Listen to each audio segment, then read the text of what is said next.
নবী, হাজার হাজার মাইল দূরের থেকে আমি তো আসতে পারি না, এমন কোন দিন না যেই দিনে আমার রূহটাকে তোমার রওজায়ে পাকে পাঠাই না। দূর থেকে আমার রূহটা তোমার রওজায়ে পাকে এসে রওজায়ে পাককে চুম্বন করে আবার আমার কাছে চলে যাই। অফিল বুদি রূহি কুনতুর সিলহা তুকাব্বিলুল আরদা আন্নি ওয়া হিয়া নাইবাতি ফাহাদিহি দাওলাতুল আশবাহি কদ হাজারাত ফামদুদ ইয়ামিনাকা কাইতুহা বিহা শাফাতি। আল্লাহু আকবার। অনেক কষ্টের পর, অনেক ত্যাগ তিতিক্ষা স্বীকার করার পর আজকে তোমার রওজায়ে পাকে উপস্থিত হয়ে গেলাম। প্রথমে তিনি বললেন, আসসালামু আলাইকা ইয়া জাদ্দি, ওগো নানা জান, আমার পক্ষ থেকে আপনি সালাম গ্রহণ করুন। সুবহানাল্লাহ। এরপরে এই কবিতা যখন পড়লেন, কবিতার শেষাংশের অর্থ হলো হাদিহি দাওলাতুল আশবাহি কদ হাজারাত ফামদুদ ইয়ামিনাকা কাইতুহুযা বিহা শাফাতি। আজকে আমি উপস্থিত হয়ে গেলাম, যতক্ষণ পর্যন্ত রওজায়ে পাক থেকে আপনার হাত মোবারক বাহির না করবেন, আমার দুই ঠোঁট দিয়ে চুম্বন না করব, ততক্ষণ পর্যন্ত রওজায়ে পাক ছেড়ে যাব না। ইতিহাসের কিতাবের মধ্যে আসে, সাথে সাথে আল্লাহর পয়গম্বর রওজায়ে পাক থেকে হাত মোবারক বাহির করে দিলেন। আল্লাহু আকবার। আরো জোরে বলি আল্লাহু আকবার। রওজায়ে পাক থেকে আল্লাহর পয়গম্বর হাত মুবারক বাহির করে দিলেন। ইতিহাস বলে পয়গম্বর যখন হাত মুবারক বাহির করে দিলেন, স্বামীকের জন্য পৃথিবীর সূর্যটা মলিন হয়ে গেল।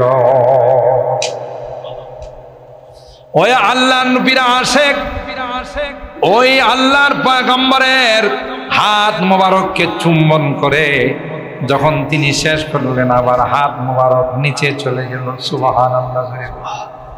এইলে আল্লাহর পয়গম্বর হায়াতুন নবী, কেউ যদি বিশ্বাস না করে তার ঈমান থাকবে না। ঠিক কিনা বলেন? আমার ভাইরা, বড় আফসোস লাগে, দুঃখ লাগে, মানুষের মধ্যে বিভেদ সৃষ্টি করার জন্য এক শ্রেণীর আলেম এরা আমাদের সম্পর্কে বলে যে দেওবন্দিরা, এদের মধ্যে নবীর ইশক আর প্রেম নাই, ভালোবাসা নাই। কথা বলেন ঠিক কিনা? এ ভাই, তুমি জানো না, তুমি বুঝো না। হযরত মুফতি রশিদ আহমদ গঙ্গোহী রাহমাতুল্লাহি আলাইহি, তার এক মুরিদ তাকে এক জোড়া জুতা হাদিয়া দিলেন। জুতার কালারটা ছিল সবুজ। নিয়ে ওই জুতা প্যাকেট করে মাথার মধ্যে নিয়ে ঘুরে। আল্লাহু আকবার।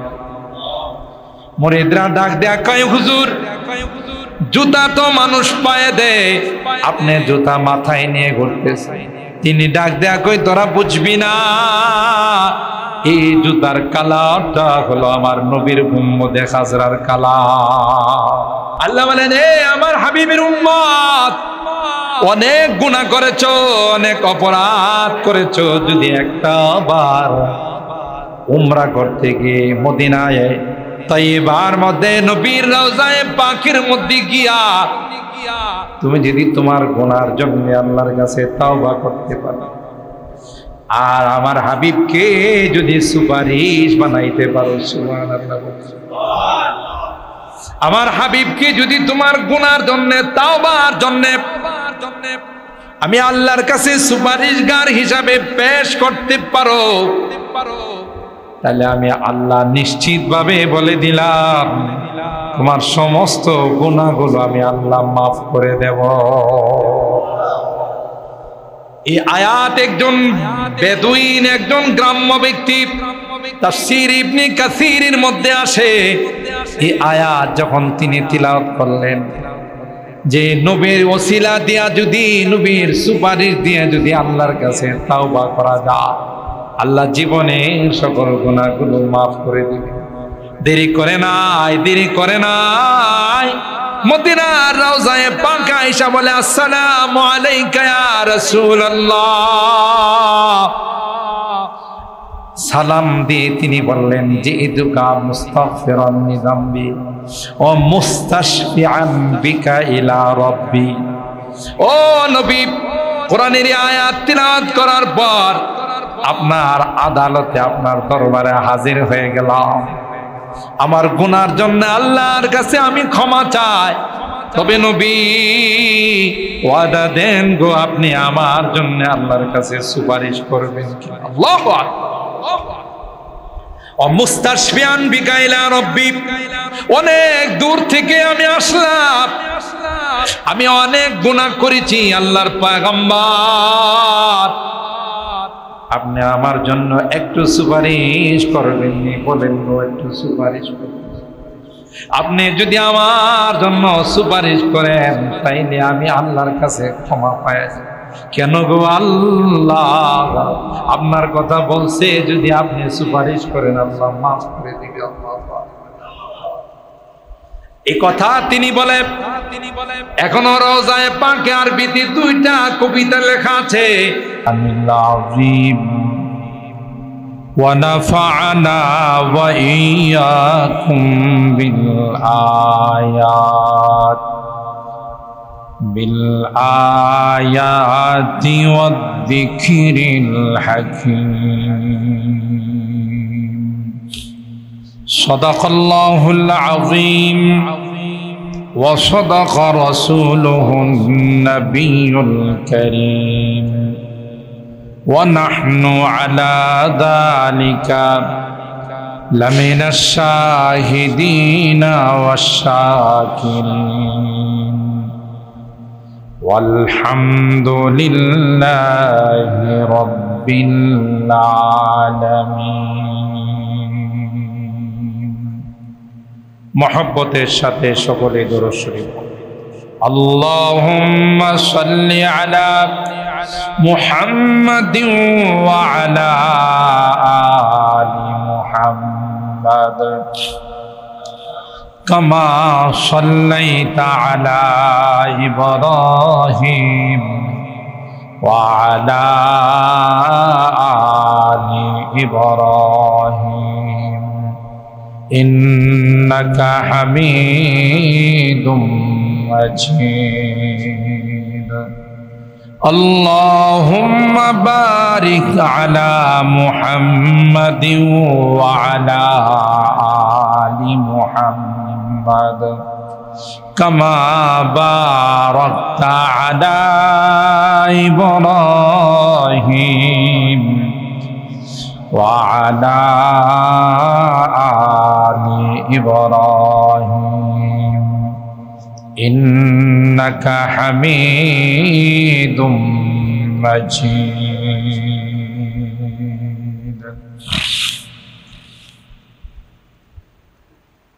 আলহামদুলিল্লাহ সুম্মা আলহামদুলিল্লাহ। ঐতিহ্যবাহী মিরপুর গ্রামবাসীর উদ্যোগে আয়োজিত 16তম ইসলামী মহাসম্মেলনের সম্মানিত সভাপতি হযরত মাওলানা মুফতি ইলিয়াস আহমদ সাহেব, খতিব মিরপুর কেন্দ্রীয় জামে মসজিদ ও মুহতামিম মিরপুর মহিউস সুন্নাহ মাদ্রাসা কুমিল, হযরতে উলামায়ে কেরাম, বেরাদারান ইসলাম, পর্দার আড়ালের মা ও বোনেরা, আল্লাহ পাকের দরবারে লাখো কোটি শুকরিয়া যে রব্বে কায়নাত দুর্যোগপূর্ণ আবহাওয়ার মধ্যেও, বৃষ্টি বাদলের দিনেও আমাদেরকে নির্বাচিত করে আজকের এই জান্নাতি মাহফিলে এবং পৃথিবীর সবচেয়ে শ্রেষ্ঠ জায়গা আল্লাহর ঘর মসজিদে আসার বসার তৌফিক দান করেছেন। এই জন্যে অন্তরের অন্তঃস্থল থেকে কালিমাতুশ শুকর আদায় করি, জুড়ে সুরে বলি আলহামদুলিল্লাহ।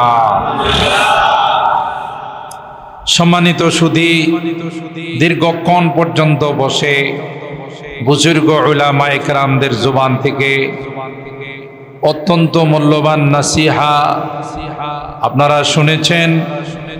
বিশেষ করে আমার পূর্বে উদীয়মান তরুণ আলেমে দ্বীন অত্যন্ত সুন্দর এবং চমৎকার আলোচনা করে থাকেন।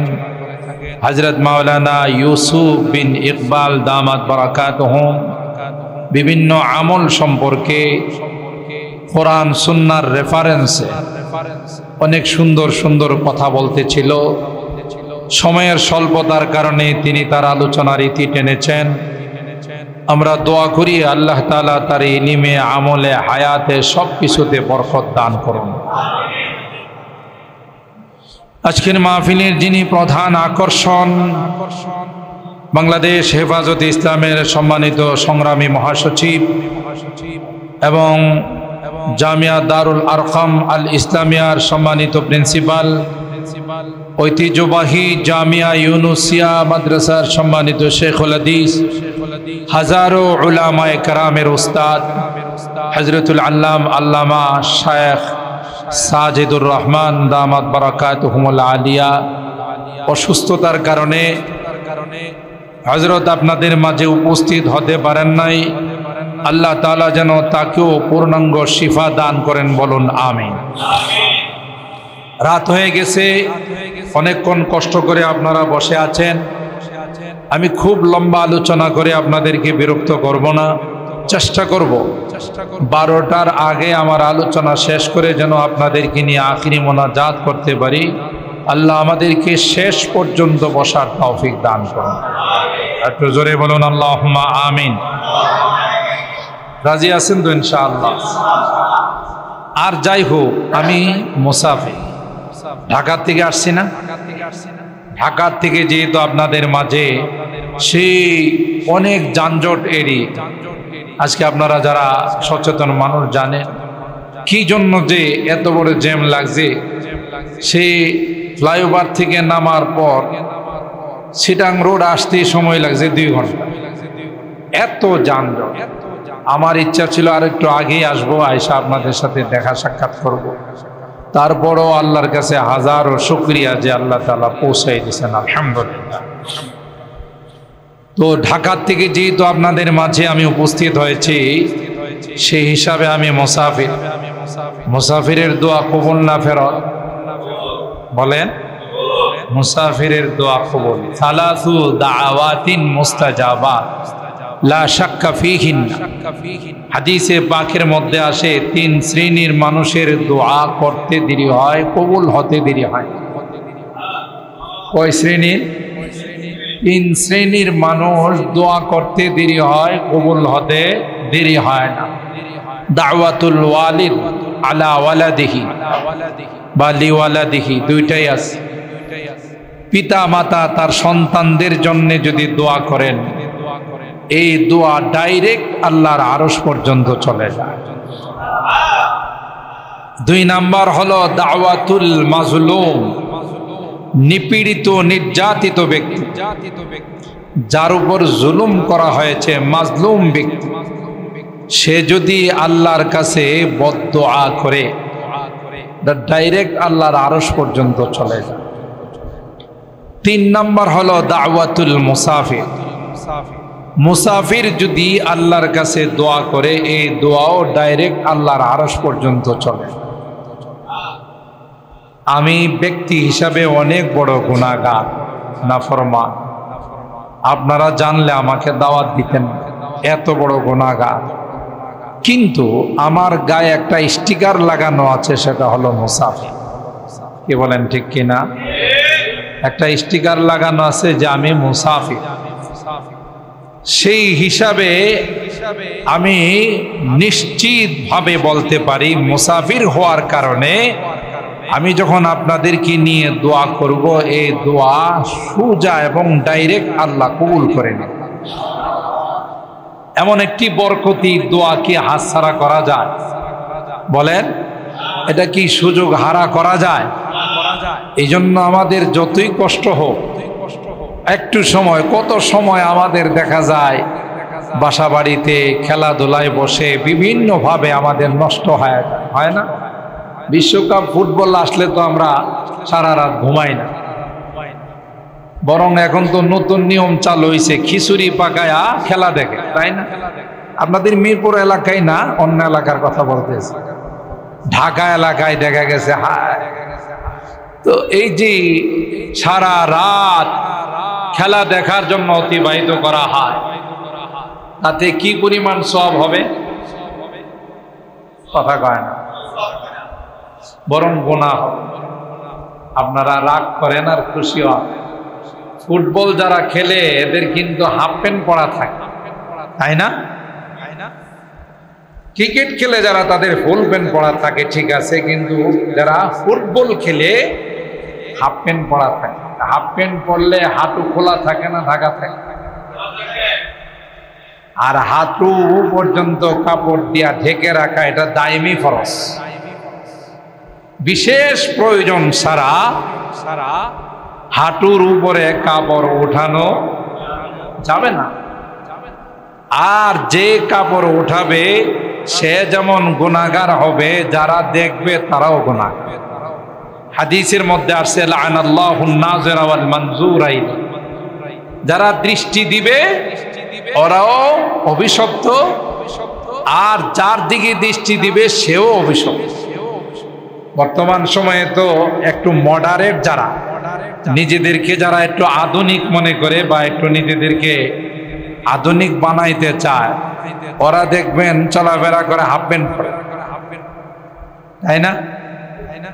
হাফ প্যান্ট পরে চলাফেরা করে মুসলমানের সন্তান, তাই না? নিজেদেরকে একটু মডার্ন ভাব। আচ্ছা বলুন, ফরজ তরক করে কি মডার্ন হওয়া যায়? এটা তো ফরজ। লজ্জাও তো থাকার দরকার। যে হাঁটু ঢেকে রাখা কাপড় দিয়ে ফরজ, সেটা তুমি খুলে ঘুরে বেড়াও আর নিজেদেরকে একটু আধুনিক বানাইতে চাও। ইসলাম বাদ দিয়ে কোনো আধুনিকতা হতে পারে না, ঠিক কিনা বলেন? সবচেয়ে মডারেট, সবচেয়ে মডার্ন হলো ইসলাম, ঠিক কিনা বলেন? তো ইসলামের বাহিরে কোনো মডার্ন হতে পারে না, কোনো আধুনিকতা হতে পারে না। তো সেক্ষেত্রে গুনাহ। আমি যে তাকাইলাম খেলোয়াড়দের দিকে, আমারও গুনাহ হচ্ছে। আর সে যদি মুসলমান হয়ে থাকে, ও মুসলিমদের তো কোনো হিসাব নাই, আরো গুনাহ হচ্ছে। এই গুনার কাজে আমরা দেখা যায় রাত কি রাত পার করে দিই, তাই না? আর দিনের জন্য যদি একটু সময় বসে থাকি, একটু সময় যদি আখরি মোনাজাতের জন্য বসি, আসমানের মালিক ডাক দিয়ে বলবেন যে যাও, তোমাদের জীবনের সমস্ত গুনাহ মাফ করে দিলাম। তোমরা যারা এখানে আসছো, আমি আল্লাহ তোমাদের যে চাহিদা জাহান্নাম থেকে মুক্তি পাওয়া, জান্নাতের মেহমান হওয়া, আমি আল্লাহ জাহান্নাম থেকে তোমাদেরকে মুক্ত করে জান্নাতের মেহমান বানাই দিলাম। এই জন্য মুহতারাম হাজিরিন, জীবনটা বড় দামি, জীবনের প্রতিটি মুহূর্ত বড় দামি। এই জন্যে আল্লাহ তাআলা আমাদেরকে দামি পয়গম্বরের উম্মত বানাইছেন। সুবহানাল্লাহ। যিনি ইমামুল আম্বিয়া ওয়াল মুরসালিন ছিলেন, যিনি আশরাফুল আম্বিয়া ওয়াল মুরসালিন ছিলেন, সাইয়্যিদুল কাওনাইনি ওয়াস সাকালাইন ছিলেন। আল্লাহ রাব্বুল আলামিন যাকে সৃষ্টি না করলে, যাকে নবুয়ত না দিলে আদমকেও নবী হওয়া সম্ভব হতো না, ঠিক কিনা বলেন? আদম আলাইহিস সালাম নবুয়ত পাইছেন আমার নবীর নবুয়তের দ্বারা। সমস্ত নবীরা নবী হইছেন আল্লাহর হাবিবের নবুয়ত। সুবহানাল্লাহ। তো আল্লাহ রাব্বুল আলামিন আমাদের জন্য এমন একজন পয়গম্বর, এমন একজন নবী আল্লাহ তাআলা আমাদের জন্য নির্বাচিত করে দিয়েছেন, যা আল্লাহ তাআলা কোনো উম্মতকে দান করেন নাই। সুবহানাল্লাহ। সেই জন্য কোরআনে কারীমের মাধ্যমে আল্লাহ তাআলা আমাদের শ্রেষ্ঠত্ব ঘোষণা করে দিয়েছেন। কুনতুম খায়রা উম্মাতিন উখরিজাত লিন-নাস তা'মুরুনা বিল মা'রুফ ওয়া তানহাউনা আনিল মুনকার, যে তোমরা হলে পৃথিবীর সবচাইতে শ্রেষ্ঠ উম্মত। সুবহানাল্লাহ। এই শ্রেষ্ঠত্ব আল্লাহ আমাদেরকে দান করেছেন আল্লাহর হাবিবের বরকতে। তাই আমাদের দাম কম না বেশি? জোরে বলে। আমাদের দাম অনেক বেশি। তো দামি মানুষের কাজ কম থাকে না বেশি থাকে? যারা দামি মানুষ, মর্যাদাওয়ালা মানুষ, গুরুত্বপূর্ণ মানুষ, তাদের কাজও বেশি থাকে।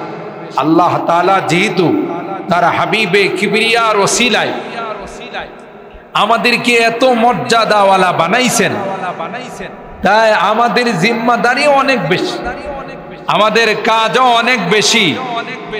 আমরা হেলায় হেলায় আমাদের জীবনটা শেষ করে দিলে চলবে না।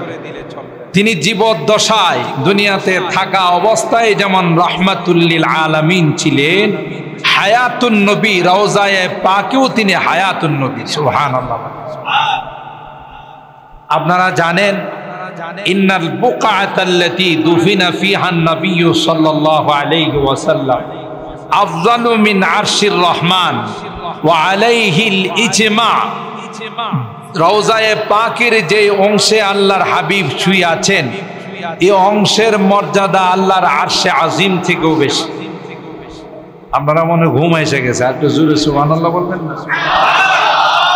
এটা কি চারটিখানি কথা? বিভিন্ন মাসআলায় আলেম ওলামাদের মধ্যে দ্বিমত থাকতে পারে, কিন্তু এই বিষয়ে পৃথিবীর কোন আলেম ওলামাদের মধ্যে দ্বিমত নাই। ঠিক কিনা বলেন? যেই জায়গাতে আল্লাহর হাবিব শুয়ে আছেন, এই জায়গার মর্যাদা এত বেশি কেন হলো? যেহেতু সর্বকালের সর্বযুগের সর্বশ্রেষ্ঠ মহামানব ওই জায়গাতে শুয়ে আছেন। সুবহানাল্লাহ।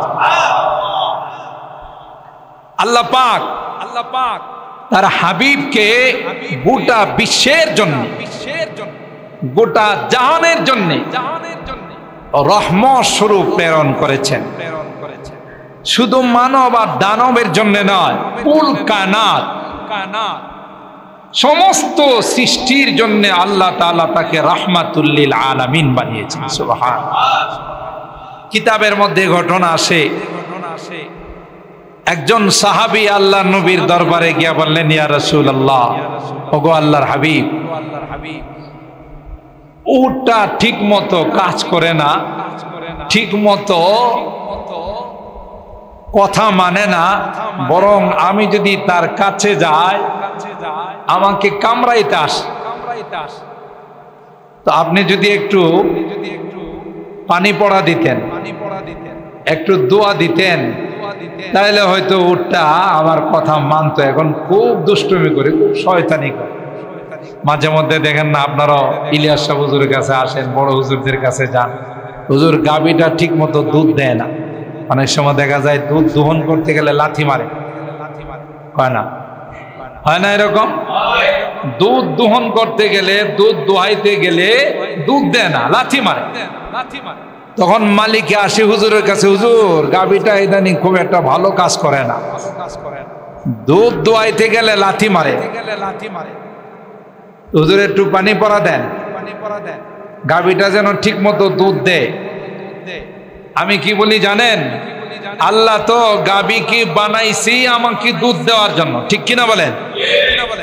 না অন্য কাজের জন্য বানাইছেন? গাভী তো আল্লাহ সৃষ্টি করছেন যে সে আমাকে পিওর দুধ তার ভিতর থেকে আমাকে দান। সূরা নাহলের মধ্যে আল্লাহ রাব্বুল আলামিন দুধ সম্পর্কে আলোচনা করছেন। ওয়া ইন্না লাকুম ফিল আনআমি লাইবরা নুসকিকুম মিম্মা ফি বুতুনিহি মিন বাইনি ফারাসিন ওয়া দামিন লাবানান খালিসান সাইগান লিশারিবিন। আল্লাহ বলেন, গোলাম আমি কিন্তু তোমাদের জন্য দুধ বাহির করি। সুবহানাল্লাহ বলেন। চতুষ্পদ জন্তুগুলোর মধ্যে, জানোয়ারগুলোর মধ্যে তোমাদের জন্য অনেক ইবরত রয়েছে, অনেক উপদেশ তোমাদের জন্য রয়েছে। যে দুধরা তুমি পান করো গোলাম, দুধরা কিন্তু রক্ত আর গোবরের মাঝখান থেকে বের হয়। আল্লাহু আকবার। মিন বাইনি ফারাসি ওয়া দামিন লাবানান খালিসান সাইগান লিশারিবিন।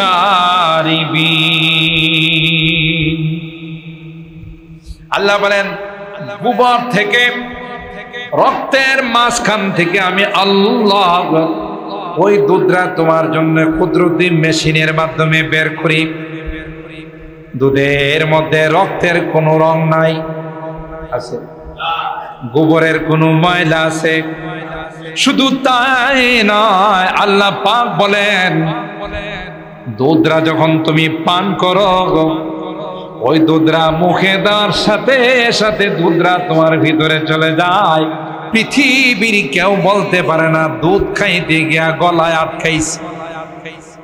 আপনারা মিরপুরের মানুষ বলতে পারবেন কোনদিন শরবত খাইলে আটকায়, জুস খাইলে আটকায়, পানি খাইলে আটকায়, কিন্তু দুধ খাইছেন জীবনে কেউ বলতে পারবেন না যে দুধ খাইতে গিয়া গলায় আটকাই গেছে, কথা কয় না।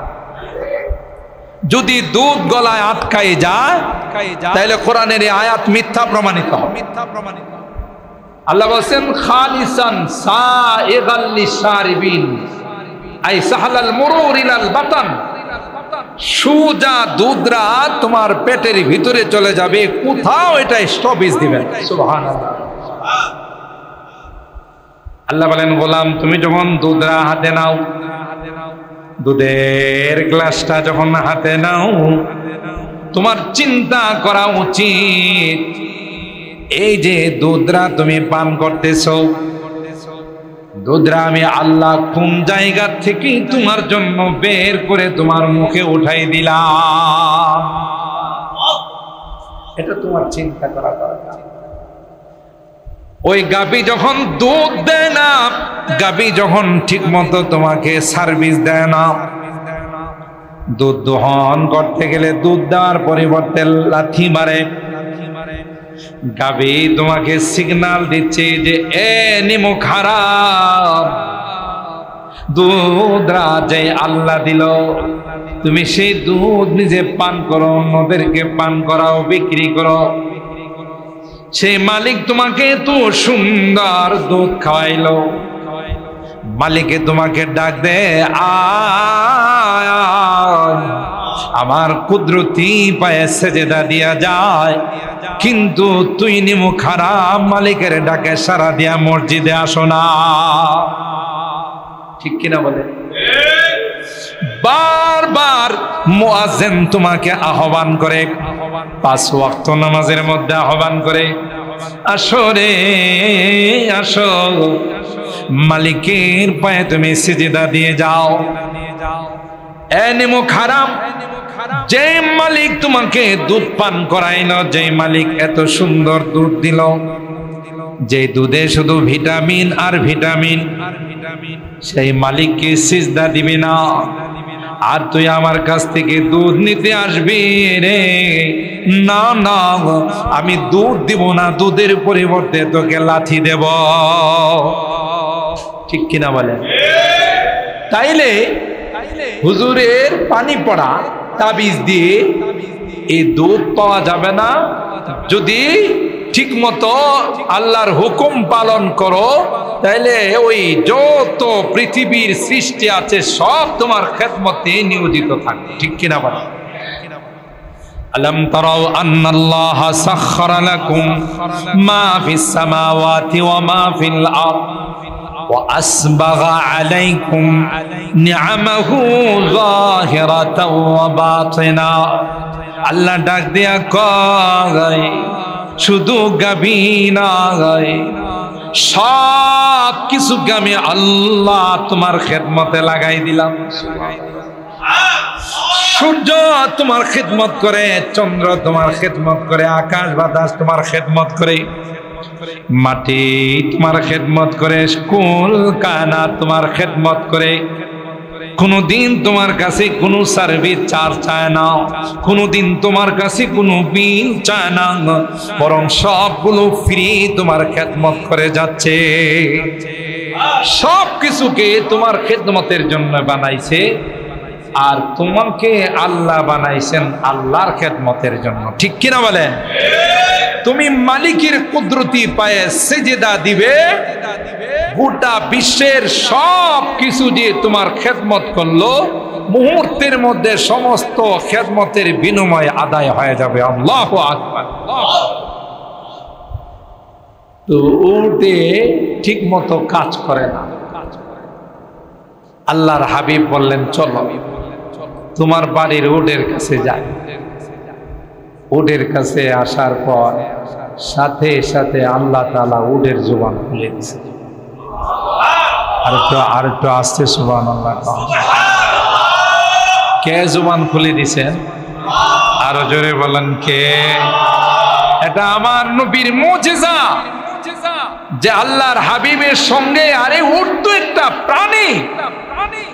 মসজিদে নববীর মধ্যে যেই খেজুরের গাছের গোড়ায় ডালে বসে আল্লাহর হাবিব খুতবা দিতেন, নতুন মিম্বার যখন চলে আসলো, ওটাকে রেখে আল্লাহর হাবিব নতুন মিম্বারে গিয়া যখন খুতবা দেওয়া শুরু করলো, পুরাতন মিম্বার তখন এমন আওয়াজ করে কান্না শুরু করে দিল। তাইন্নু আনিনা সবি আল্লাযী ইউসাক্কাত।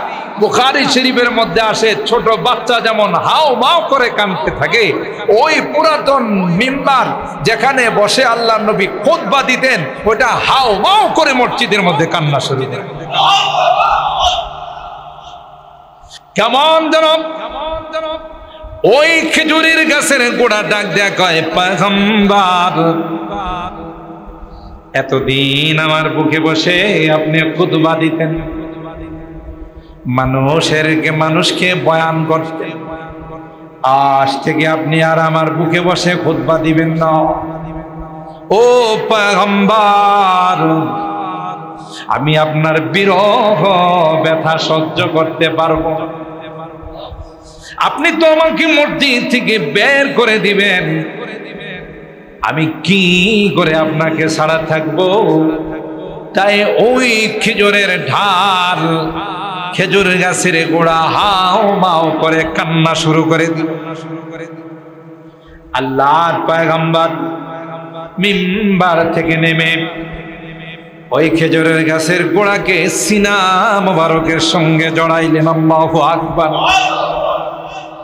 সিনা মুবারকের সঙ্গে জড়াইয়া পয়গম্বর ডাক দিয়া কয়, কান্দিস না, যতদিন আল্লাহর ঘর থাকবে রে, ততদিন আমি তোমাকে আল্লাহর ঘর থেকে বাহির করে দেব না। হজ উমরা যারা করতে যান, ওলামাদের সাথে যায়, হাদিসের এই কথাগুলো ওলামায়ে কেরাম পড়ছেন।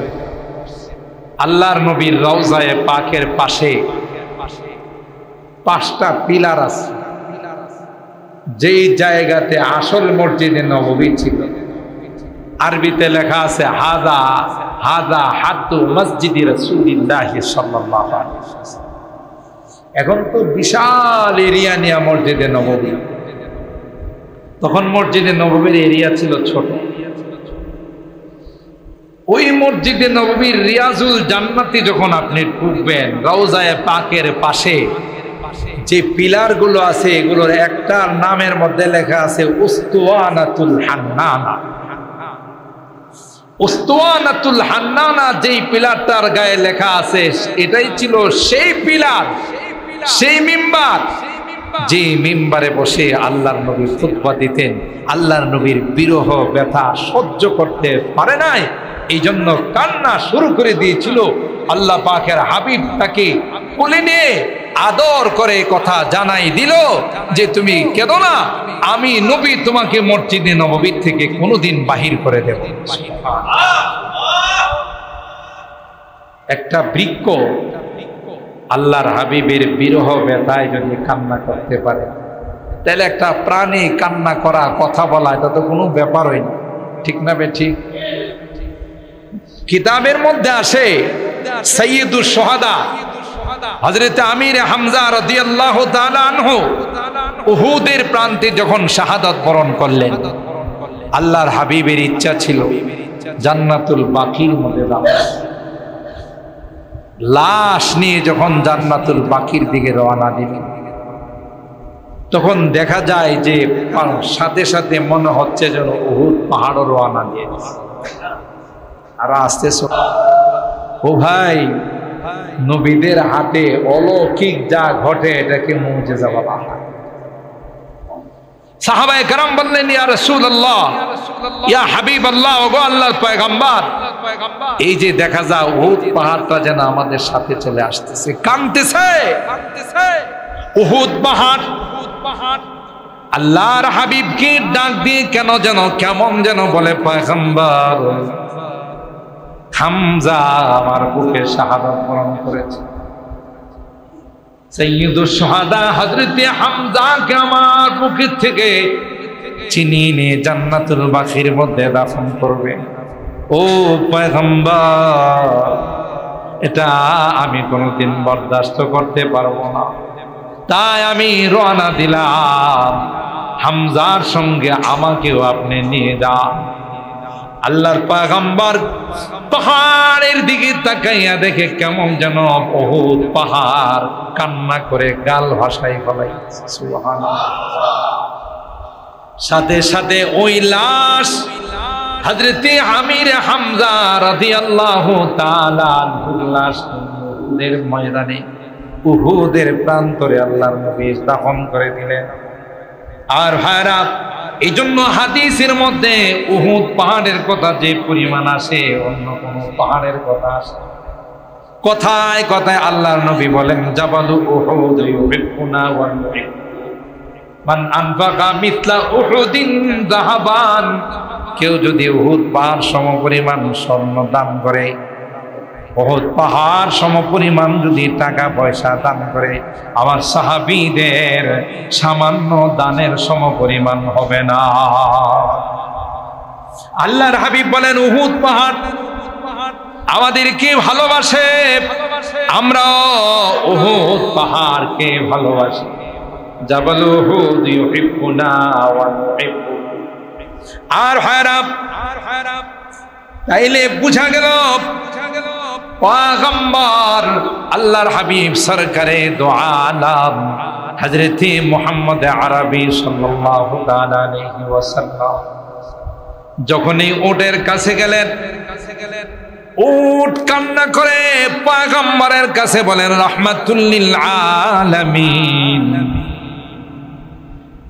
আমার মালিক আমার উপর জুলুম করে গো।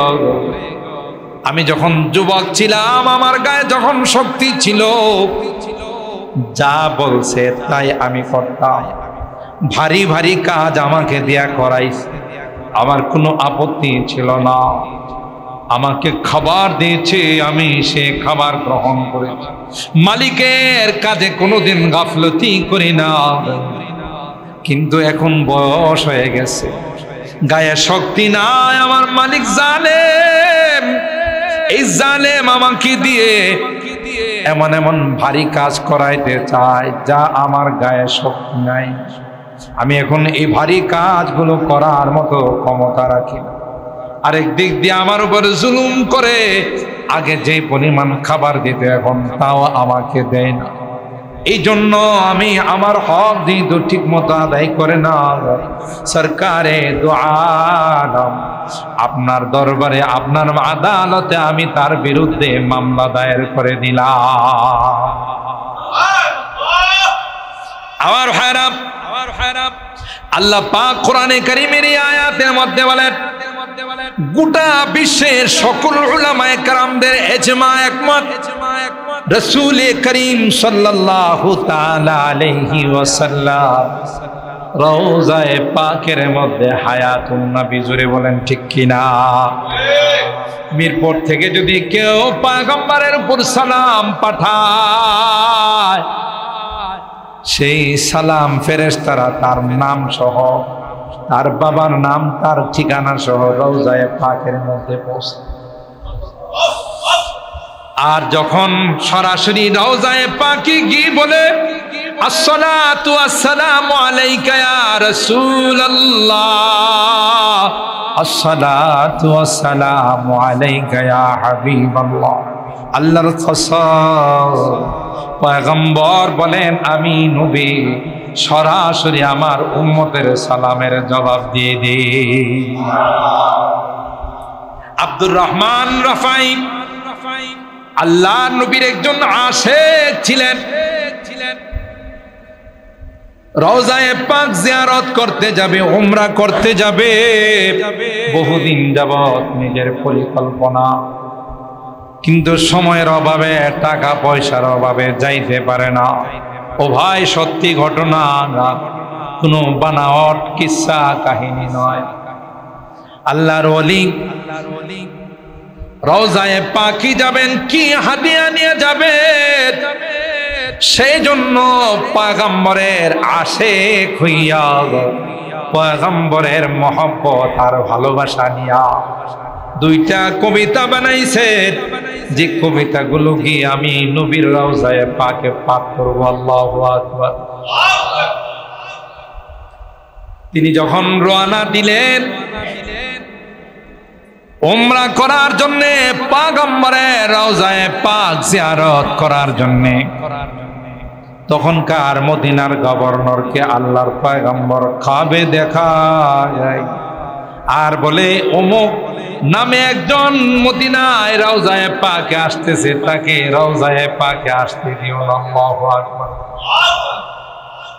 চেহারাটা যেই ব্যক্তি আব্দুর রহমান ইবনে রাফাই, আব্দুর রহমান বিন রাফাই, তিনি যখন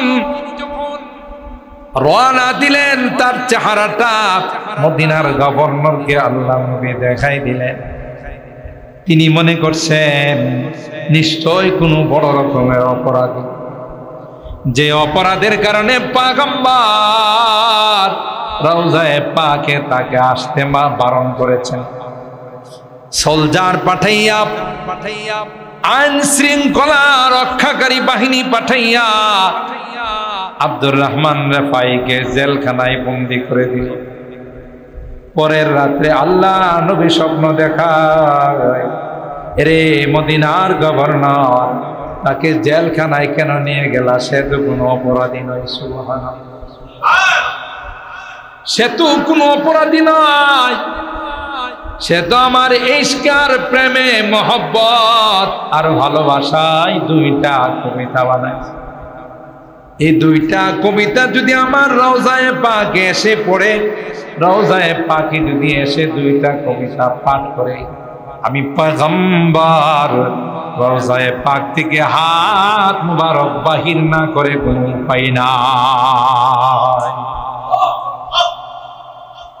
সেই জন্য বারণ করলাম, নিষেধ করে দিলাম। মদিনার গভর্নর তাকে তাড়াতাড়ি জেলখানা থেকে মুক্ত করে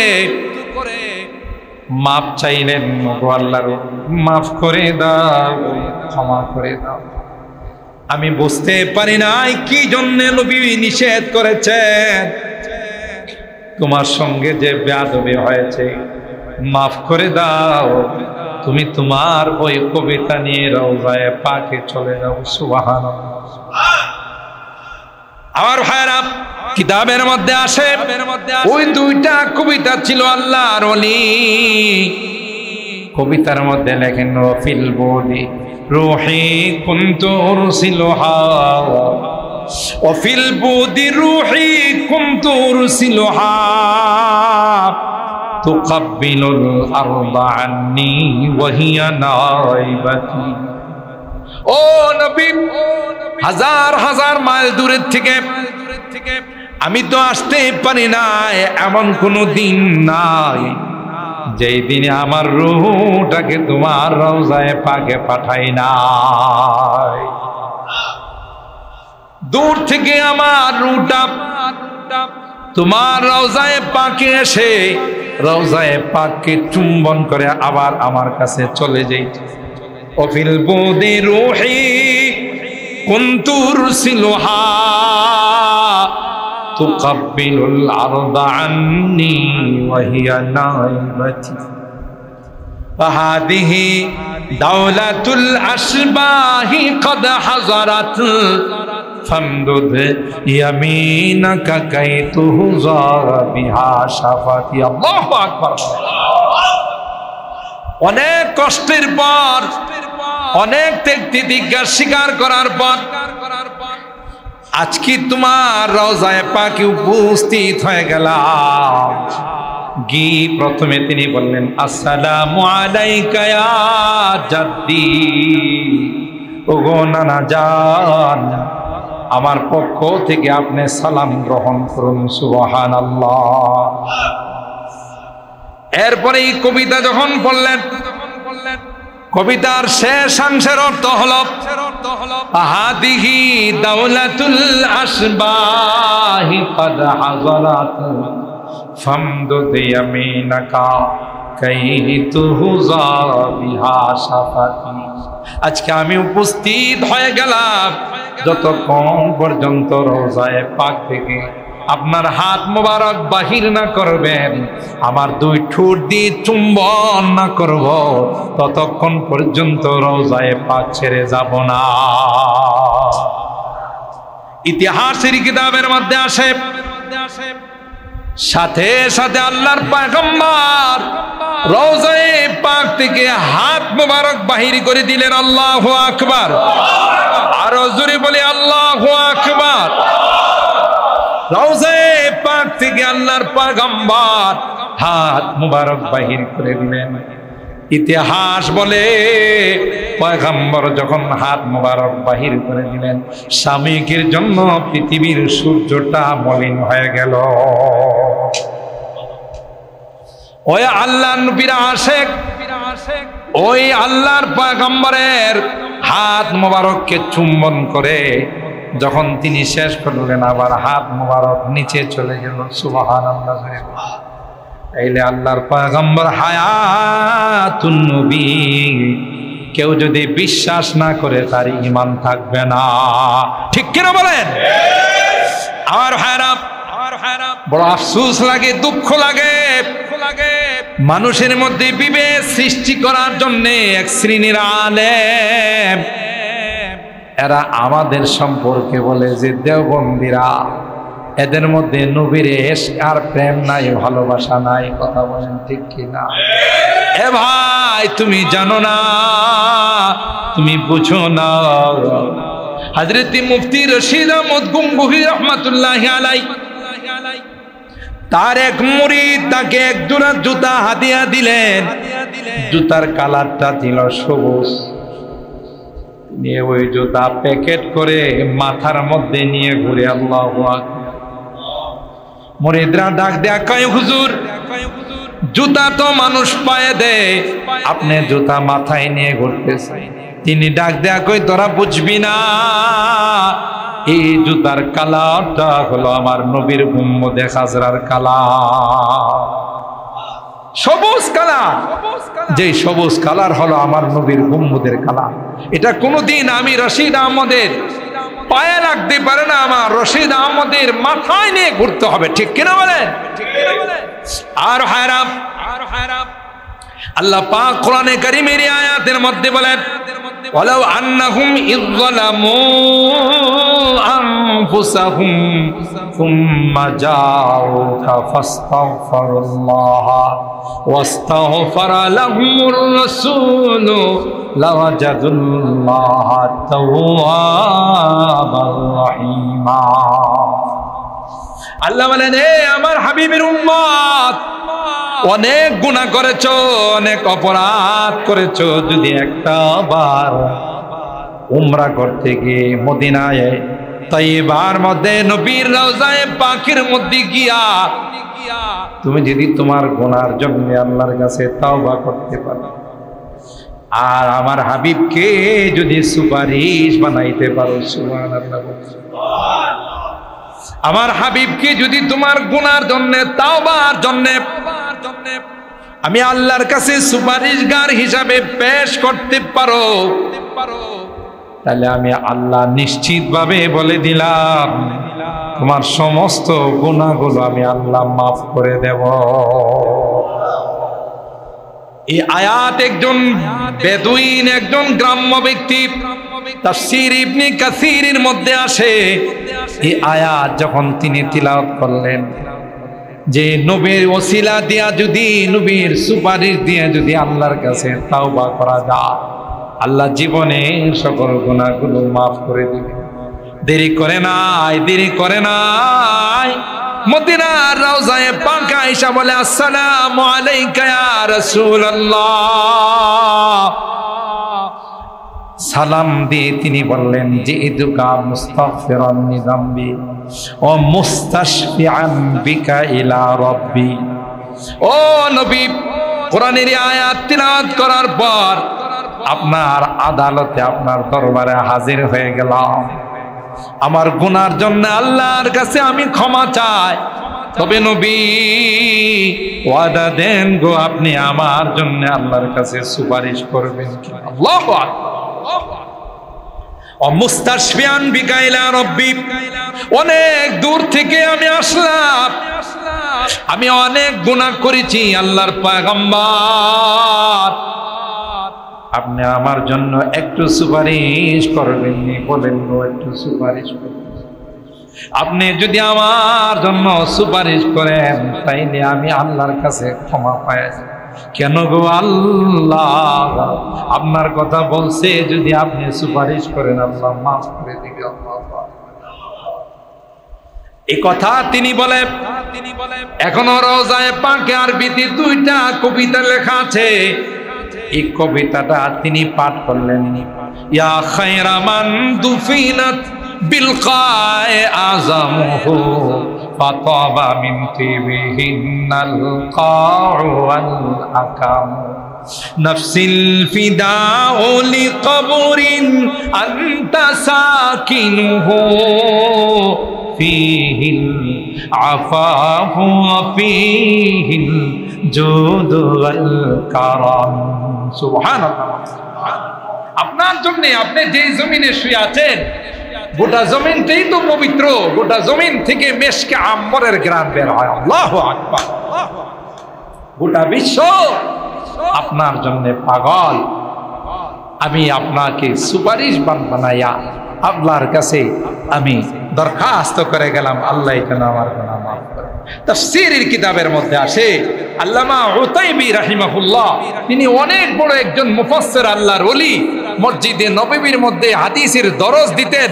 এই বেদুইন যাওয়ার পর রাত্রির বেলায় আল্লাহ তাকে স্বপ্ন দেখাইলেন, ও উতাইবী, আমার ওই উম্মত, যে উম্মত আমার ওসিলা দিয়ে আমার সুপারিশ নিয়ে আল্লাহর কাছে তাওবা করেছিল, গুনার জন্য ক্ষমা চাইছিল, যাও তুমি তাকে যায় সুসংবাদ দিয়ে দাও, আমি আল্লাহর কাছে তার জন্য সুপারিশ করছি, আল্লাহ তার জীবনের গুনাহ মাফ করবেন।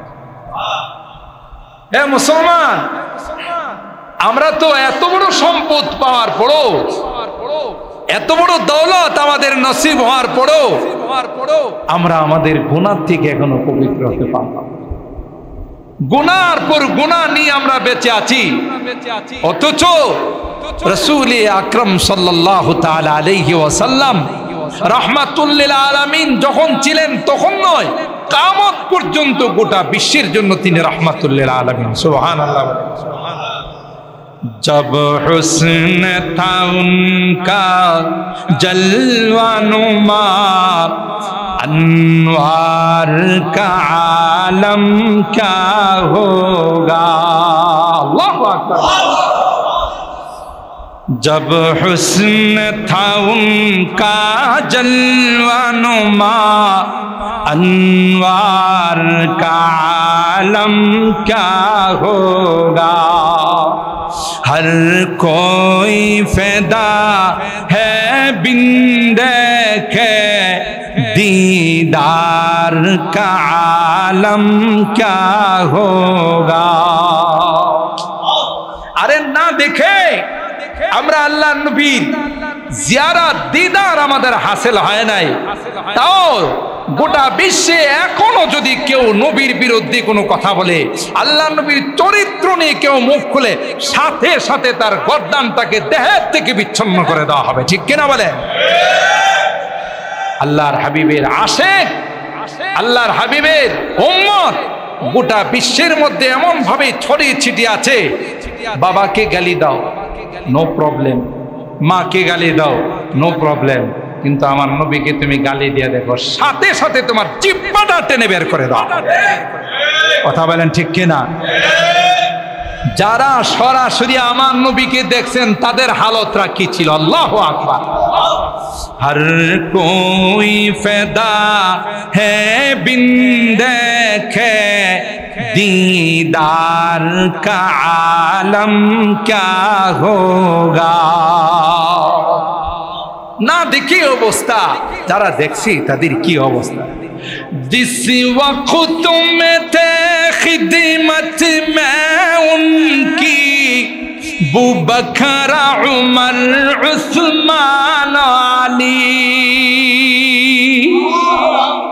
আবু বকর, উমর, উসমান আলী। এরা কত ভাগ্যবান। সাহাবায়ে কেরাম মনের মধ্যে পেরেশানি লাগলে দৌড়ায় আল্লাহ নবীর দরবারে চলে আসে। কি ব্যাপার? হুজুর আপনাকে দেখলে শান্তি লাগে। সুবহানাল্লাহ।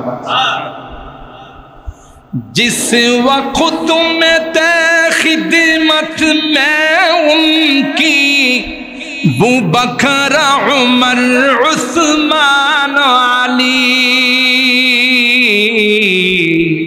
उस वक्त रसूल अकरम के दरबार का आलम क्या होगा। তখন আল্লাহর হাবিবের দরবারের অবস্থা, খুলাফায়ে রাশিদিন সিদ্দিকে আকবর রাদিয়াল্লাহু তাআলা আনহুর মতো সাহাবী ছিলেন। জান্নাতের সব গেট দিয়া তাকে ডাকে, আবু বকর আমার গেট দিয়ে তুমি প্রবেশ করো। সুবহানাল্লাহ, জোরে বলেন। কষ্ট বেশি হয়ে গেছে আপনাদের? 50 হয়ে গেছে, আর কিছুক্ষণ। রাজি আছেন তো ইনশাআল্লাহ? না বেশি কষ্ট হবে? আল্লাহ কবুল করেন, আমিন বলেন। সিদ্দিক আকবর রাদিয়াল্লাহু তাআলা আনহু কেমন সাহাবী ছিলেন? জান্নাতের সব গেট দিয়া ডাকে, আবু বকর আসেন না, আমার গেট দিয়ে আসেন। আবু বকর ওয়েলকাম, স্বাগতম, আমার গেট দিয়ে আসেন। সেই আবু বকর সিদ্দিক রাদিয়াল্লাহু তাআলা কত বড় আশিকের রাসূল ছিলেন। বহু আগে আল্লাহর নবী ইশারা দিয়ে রাখছেন, আবু বকর যেইভাবে মক্কার মানুষগুলো নির্যাতন শুরু করছে, মনে হয় মক্কায় থাকা হবে না। আল্লাহর হুকুম আসলে হিজরত করে মদিনায় চলে যাও। ইশারা দিয়ে রাখছে, ইঙ্গিত করে রাখছে। যখন হিজরতের রাত্রিতে কাফেররা আল্লাহ নবীর হুজরা মোবারক ঘেরাও করে ফেললো তলোয়ার। ভাই রাগ করেন না, একটা কথা বলি। আমাদেরকে অনেকে কথা বলে নবী আলিমুল গায়ব, বলে না অনেকে? বিশ্বাস করেন না, বললে ঈমান থাকবে। কারণ আলিমুল গায়ব একমাত্র কে? জোরে বলেন কে? আল্লাহ তার নবীকে, নবীদেরকে যে পরিমাণ আলিমুল গায়ব জানাইছেন সে পরিমাণ জানেন, এর বাইরে জানেন। কথা কি ঠিক বললাম না বেঠিক বললাম? আল্লাহর হাবিবের রওজায়ে পাক, আর সরি হুজরা মুবারক তলোয়ার নিয়ে ঘেরাও করে ফেলছে কারা? কাফেররা। করছে না? ইতিহাসে আছে না নাই? আল্লাহ নবী রওজা হুজরা মুবারকে বসে বসে কোরআনে কারীম তিলাওয়াত করতেছে, ইয়াসিন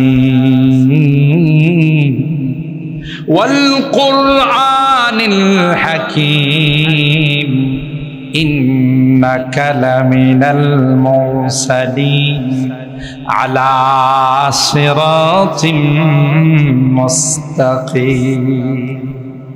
আল্লাহর হাবিব রওজায়ে পাকে বসে কোরআন তিলাওয়াত করে, আল্লাহর সঙ্গে আশিক আর মাসুকের কথাবার্তা শুরু হয়ে গেছে। চতুর্দিকে কাফের মুশরিকরা তলোয়ার নিয়ে দাঁড়ায় গেছে। অর্ডার হবে মুহাম্মদকে হত্যা করে ফেলা হবে। নাউজুবিল্লাহ, জুড়ে বলে। আল্লাহ ডাক দেয়া কয়, ও আমার হাবিব, গোটা বিশ্ব মিলে যদি চেষ্টা করে গো, গোটা বিশ্বের সমস্ত সৌদি যদি চেষ্টা করা হয়, মনে রাখেন আমি আল্লাহ আপনার দায়িত্ব নিলাম, গোটা বিশ্ব মিলে আপনাকে হত্যা করতে পারবে না। হযরত জিবরিল আমিনকে আল্লাহ পাক পাঠাইলেন, এ জিবরাইল দেরি করো না, চতুর্দিকে কাফেররা তলোয়ার নিয়ে দাঁড়িয়ে আছে, আমার নবীকে হত্যা করে ফেলবে, যাও যাও এক্ষুনি নবীকে বলো কামরা থেকে যেন বের হয়ে যাও। হযরত জিবরাইল বললেন, ও পয়গম্বর, কোরআন তেলাওয়াত করতেছেন ঘরে বসে, বাহিরের কোনো খবর আছে? না না, চতুর্দিকে দুশমনরা দাঁড়িয়ে গেছে, বেষ্টনী দিয়ে দাঁড়িয়ে আছে, কিছুক্ষণের মধ্যে আপনাকে হত্যা করে ফেলবে, সুতরাং এক্ষুনি আপনাকে ঘর থেকে বাহির হয়ে যাইতে হবে। এ ভাই, আমার প্রশ্ন হলো, যদি নবী জানতেন, নবী যদি আলিমুল গায়েব হতেন, তাইলে চতুর্দিকে তলোয়ার নিয়ে দাঁড়ায় গেছে, খবরটা কি নবী জানতেন না? কথা কয় না, আরো জোরে বলে। মারার জন্য দুশমনরা আসছে, নিশ্চয় আল্লাহ নবী এটা জানতেন, অথচ জিবরাইলকে দিয়ে আল্লাহ খবর পাঠায়, আমার হাবিবকে গিয়ে বলো এক্ষুনি যেন বের হয়ে যায়, দুশমনরা হত্যা করার জন্য চতুর্দিকে বেষ্টনী দিয়ে দাঁড়িয়ে আছে। আল্লাহর হাবিব বলেন, ভাই জিবরাইল কিভাবে বাহির হব রে? বললেন যে হাতের মুষ্টির মধ্যে একটু বালু নিয়ে আপনি শুধু একদিকে ফুৎকার মারবেন, আর আল্লাহ পাক ওই বালুটাকে চতুর্দিকে কাফেরদের চোখের মধ্যে পৌঁছাই দিবে। আল্লাহর হাবিব ওই বালুটা হাতে নিয়ে শাহাতিল ওযু বলে যখন তিনি মেরে দিলেন, ওই বালুটাকে আল্লাহ পাক রব্বুল আলামিন চতুর্দিকে কাফেরদের চোখের মধ্যে পৌঁছাই দিলেন। এতটাই জ্বালা যন্ত্রণা শুরু হয়ে গেল, দুই হাত দিয়ে চোখ কসলাইতে শুরু করে দিল, তলোয়ার মাটির মধ্যে পড়ে গেল। আল্লাহর হাবিব তাদের মাঝখান দিয়ে ধাক্কা দিয়ে বের হয়ে চলে গেলেন, তাদের কোনো খবর হয় না। আল্লাহ তাআলা কোরআনে কারীমের মধ্যে বলেন, ফালাম তাকতুলুহুম ওয়ালাকিন্নাল্লাহ কাতালাহুম ওয়ামা রামাইতা ইয রামাইতা ওয়ালাকিন্নাল্লাহ রামা। আপনি যখন ফুৎকার দিয়েছিলেন, একদিকে দিয়েছিলেন, চতুর্দিকে আমি আল্লাহ পৌঁছাই দিয়েছিলাম। সুবহানাল্লাহ। আল্লাহর হাবিব নিশিরাত্রি দেব হুজরা মুবারক থেকে বের হয়ে হজ উমরা যারা করেছেন, আবু বকর রাদিয়াল্লাহু তাআলা আনহুর বাড়িটা হারাম শরীফের সাথে লাগানো, এখন ওটাকে মসজিদে আবু বকর বলা হয়, ঠিক না বেঠিক? আবু বকর ওই বাড়ির মধ্যে গভীর নিদ্রায়, আর আল্লাহর নবী সেই হুজরা মুবারক থেকে বাহির হয়ে আসে। আয়েশা গভীর রজনীতে আল্লাহর নবী ডাক দিয়ে বললেন, ইয়া আবু বকর। কিতাবের মধ্যে আসে আল্লাহর হাবিব ডাক দিতে দেরি হয়, আবু বকর রাদিয়াল্লাহু তাআলা আনহু লাব্বাইক ইয়া রাসূলুল্লাহ বলতে দেরি হয় না।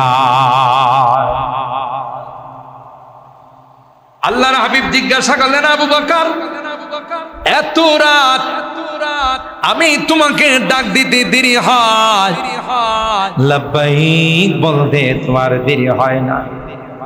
কই ইয়া রাসূলুল্লাহ,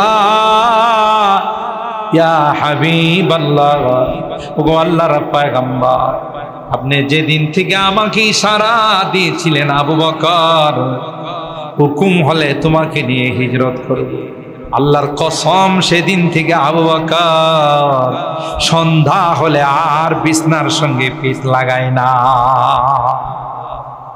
জোরে বলেন আল্লাহু আকবার।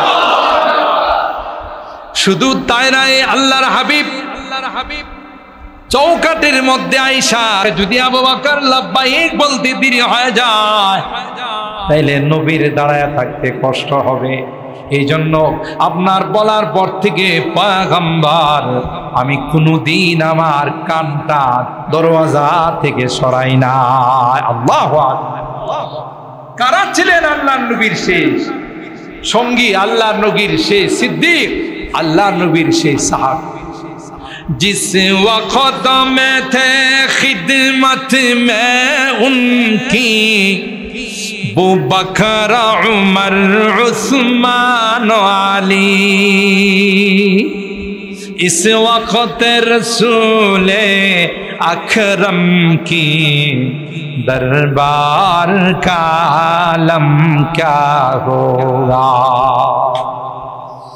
जब हुस्न था उनका जलवानुमा अनवार का आलम क्या होगा।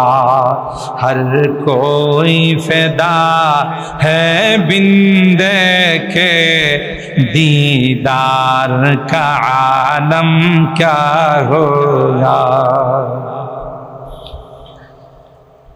আল্লাহু আকবার। আল্লাহর হাবিবের সংস্রবে থেকে তারা সার্টিফিকেট পেয়ে গেছে রাদিয়াল্লাহু আনহুম ওয়া রাদু আন। আল্লাহও তাদের উপর রাজি, তারাও আল্লাহর উপর রাজি। সুবহানাল্লাহ জোরে বলেন। এরপরে কবি বলেন মেরাজ কি সব হক মিললে ওয়া আরশে মুআল্লা पर পৌঁছে। আল্লাহু আকবার বলেন। মেরাজের রজনীতে আল্লাহ পাক তার হাবিবকে বিশেষ মেহমান হিসাবে আহ্বান করে নিয়ে গেছেন। রাসূল আকরাম সাল্লাল্লাহু তাআলা আলাইহি ওয়াসাল্লামে মেরাজ স্বপ্ন যুগে হয়েছিল 34 বার। সুবহানাল্লাহ জোরে। একবার আল্লাহ তাআলা তার হাবিবকে মেরাজের মধ্যে আল্লাহ তাআলা নিয়ে গেছেন সশরীরে। যারা আল্লাহ নবীর মেরাজকে অস্বীকার করবে তাদের ঈমান বেঈমান হয়ে যাবে।